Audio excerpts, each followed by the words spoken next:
अंधेरी रात का राज, शाम का समय था और सूरज धीरे धीरे ढल रहा था।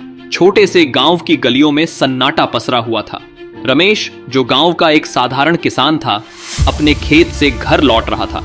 अचानक उसे रास्ते में एक सुनसान जगह पर एक चमचमाती चीज दिखाई दी। वह नजदीक जाकर देखता है तो पाता है कि वह एक सोने की चेन है। रमेश ने चेन उठाई और उसे अपनी जेब में रख लिया। रात के अंधेरे में गांव के ठाकुर साहब के घर में हलचल मच गई।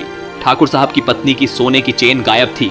उन्होंने तुरंत गांव के चौकीदार को बुलाया और रमेश पर शक जताया। चौकीदार रमेश के घर पहुंचा और उसे जबरदस्ती चौकी ले आया। चौकी में रमेश से सख्ती से पूछताछ की गई, लेकिन रमेश ने कहा, मैंने कुछ नहीं किया। मैंने तो चेन सड़के पर पाई थी और उसे घर ले जाने वाला था ताकि अगले दिन पंचायत में सौंप सकूं।